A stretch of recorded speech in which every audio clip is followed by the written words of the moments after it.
Question of the day for June 12th, 2024. Should Caitlin Clark have been put on the Olympic team, the women's Olympic team? So we go jump into this.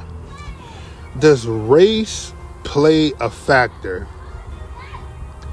And the answer is yes. Race definitely plays a factor. This is the problem. People need to realize something. I don't care how much you talk about, oh, well, if we stop talking about racism, then it'll go away. Racism is never going to go away. Racism is embedded in not just American culture. It's embedded in throughout the world now. It is here until the last person dies on earth. Racism will never die. Racism will never end. Everything always boils down to race, whether you talk about race or not. And the problem is people don't want to talk about race. And you just have to look at the big picture. White people are the majority.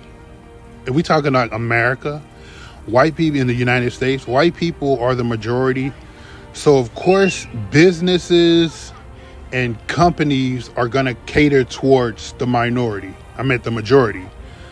So it's always going to be about, okay, how can we get more white viewership? How can we get more white people to buy a product? How can we get more white people to buy, sell some shoes, TV shows, movies?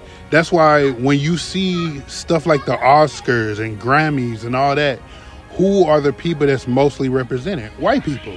Because white people are the majority. That's who is buying most of the stuff. White people.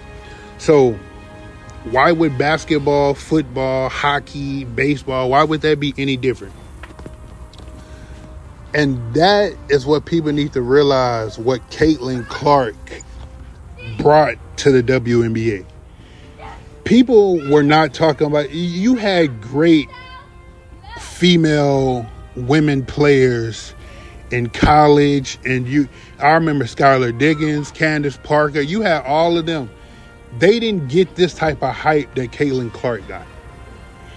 Caitlin, and it's not just because she's white. The factor that being white helps her, but her skill set is what got the attention. Because if she was just white putting up average points, nobody would care. Like, they've been talking about Caitlin Clark since she was in high school, calling her the female Steph Curry and stuff like that. But the basis is that if Caitlin Clark were black, she would not be getting this much attention as she's getting right now.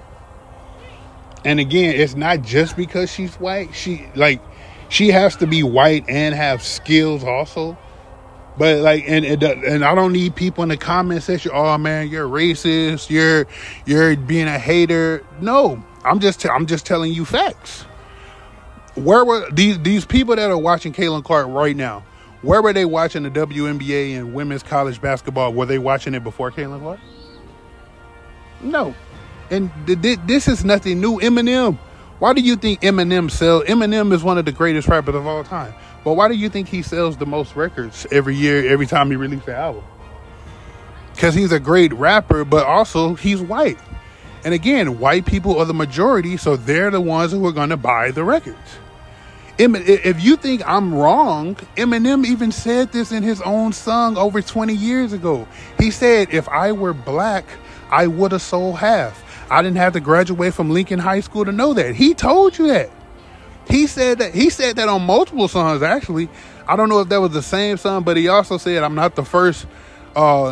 He said he talked about Elvis using black music to make myself wealthy. So it's not that, oh man, you're hating, you're race hustling, you're bringing up race. I'm telling you what Eminem said out of his own mouth. I'm going to put it like this, just to prove that the main factor, because Caitlin Clark is white, Asia Wilson is averaging 28 points and 11 rebounds, and nobody's even talking about it.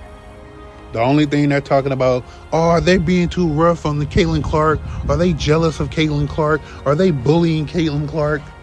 Why are they're just mad because she's a white lesbian Christian lesbian, and I mean she's not a lesbian, she's a Christian and all that's the excuse that they're making. A WNBA player is averaging 28 points and 11 rebounds and nobody's talking about it. All because they're talking about Caitlin Clark. If Caitlin Clark had been black, they wouldn't be talking about her like that. She balling. She putting up 16 points a game. Her problem, though, she turns the ball over way too much. She leading the league in turnovers. She got 70 turnovers. But again, it's not that I could see people having an argument for not wanting to put Caitlin Clark on the team if she was averaging like 6 points. But it's not that she's not good enough to be on the team.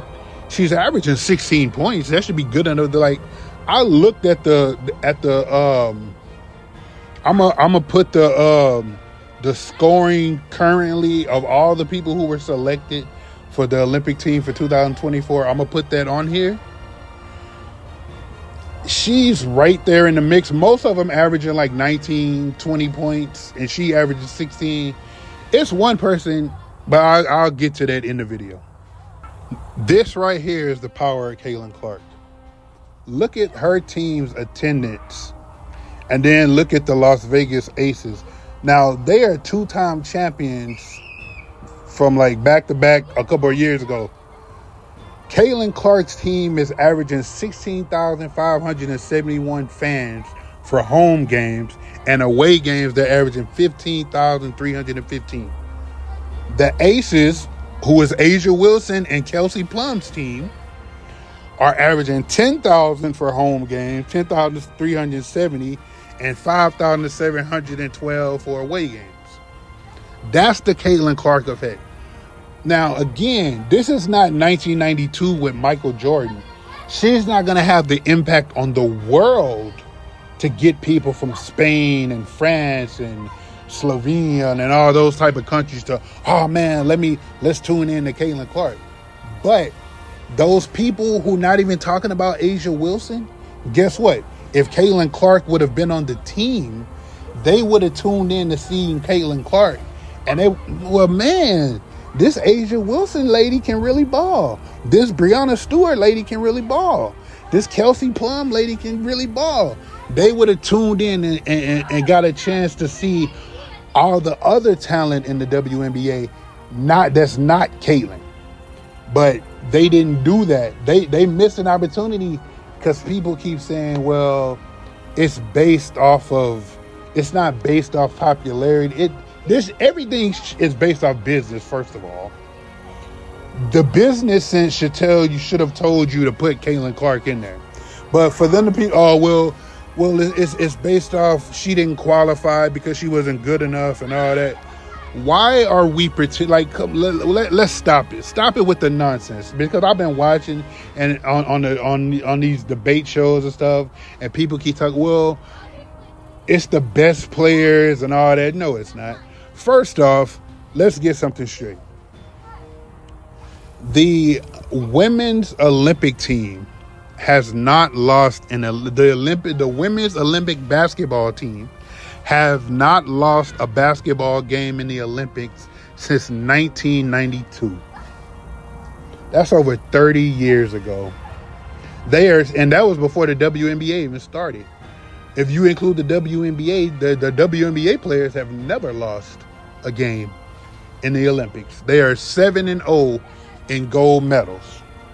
So for you to try to pretend like the rest of the women in the world have caught up with the WNBA talent, that's not true. First Olympic team with the WNBA players, they went 8-0. Lisa Leslie led them with 20.7 rebounds per game. They went 8-0. They won the championship game by 33 points. Well, 23 points.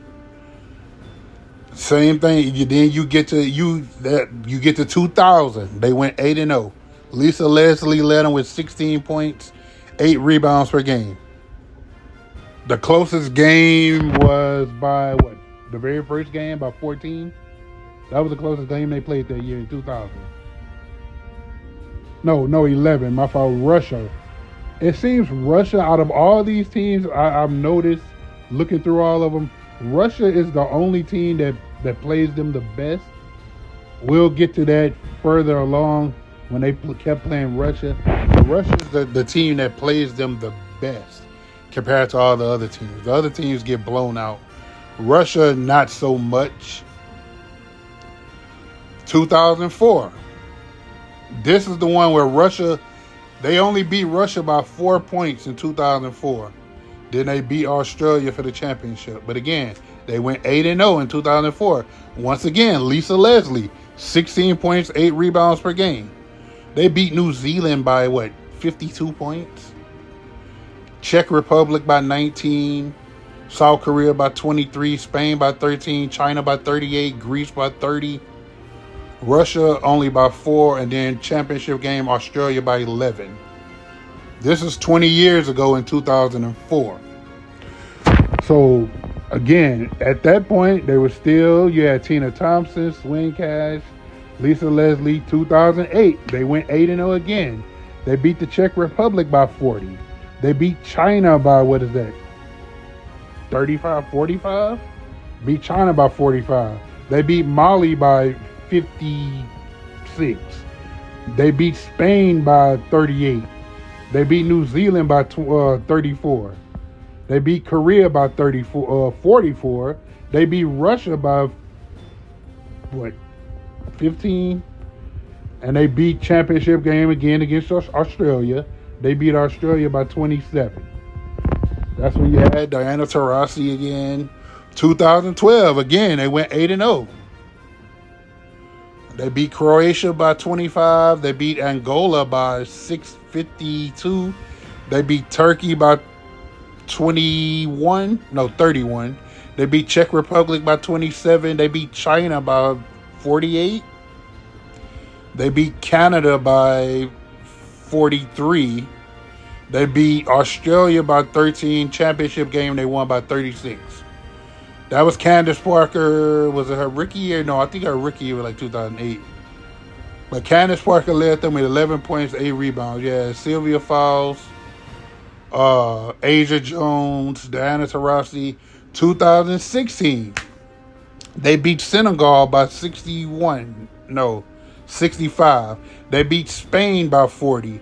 They beat Serbia by 26. They beat Canada by 30. They beat China by 43. They beat Japan by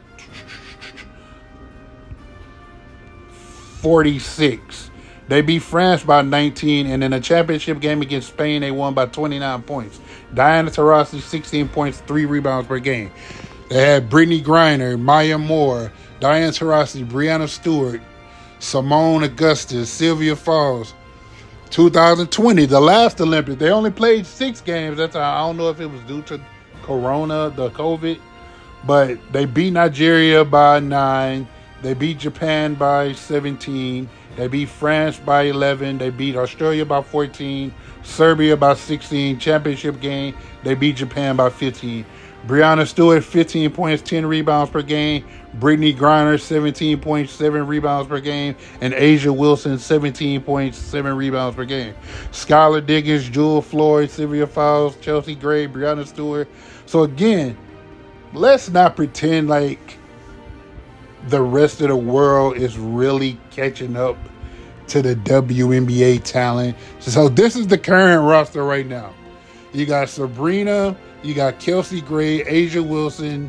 What is this? Nafisa? I'm going to say Nafisa. Jewel Lloyd, Kelsey Plum, Kalia Cooper, Diana Taurasi, Brittany Griner, Breanna Stewart, Jackie Young, and Alyssa Thomas. Put it like this. Brittany Griner and her wife are getting ready to have a baby real soon. And Chelsea Gray hasn't even played at all this season.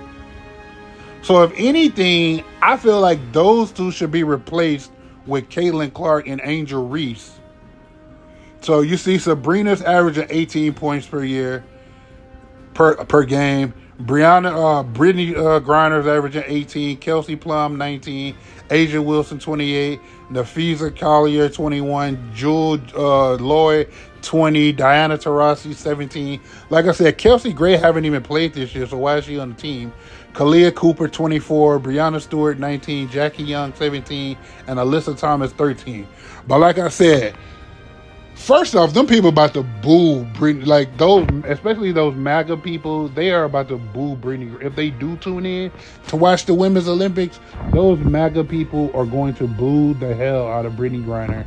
So that's, and she having a baby anyway, so she really should have set this one out.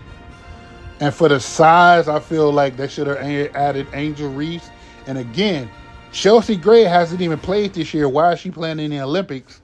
I will replace her with Caitlin Clark. That way you got two rookies in there.